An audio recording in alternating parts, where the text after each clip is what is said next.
நமஸ்காரம். திருப்பாவை 14வது பாசுரம்.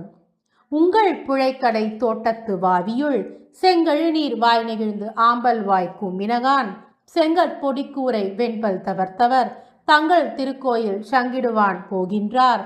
எங்களை முன்னம் எழுப்புவான் வாய்பேசும் நங்காய் எழுந்திராய் நானாதாய் உடையாய் சங்கொடு சக்கரம் ஏந்தும் தடக்கையன் பங்கையர் கண்ணானை பாடேலோர் எம்பாவாய். விளக்கம். இதுவும் ஆண்டாள் தோழியை எழுப்பும் பாசுரம். அடித்தோழி, உன் வீட்டு பின்புறத்தில் உள்ள தோட்டத்தில் இருக்கும் கிணற்றில் தாமரை மலர்ந்துள்ளது. அல்லி மலர் கூம்பியுள்ளது. அதாவது பொழுது விடிந்து விட்டது, எழுந்திரு. தாமரையானது சூரியனை கண்டால் மலரும், அல்லியானது சந்திரனை கண்டால் மலரும்.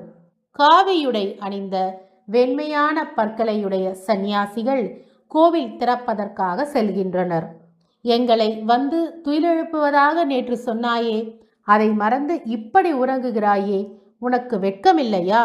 எழுந்திரு. சக்கரமும் சங்கும் ஏந்திய தடக்கையனான தாமரை கண்ணனை பாடுவோம், எழுந்து வா என்பது மேற்கண்ட பாசுரத்தின் விளக்கமாகும்.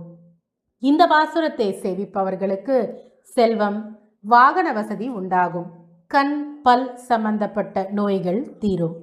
மீண்டும் ஒருமுறை இந்த பாசுரத்தை சேர்ந்து சேவிப்போமா?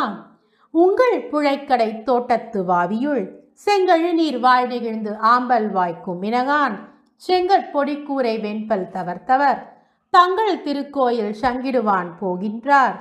எங்களை முன்னம் எழுப்புவான் வாய்பேசும் நங்காய் எழுந்திராய் நானாதாய் உடையாய் சங்கொடு சக்கரம் ஏந்தும் தடக்கையன் பங்கையர் கண்ணானை பாடேலோர் எம்பாவாய். நன்றி. ஸ்ரீவில்லிபுத்தூர் ஸ்ரீ ஆண்டாள் ரங்கமன்னார் திருவடிகளே சரணம்.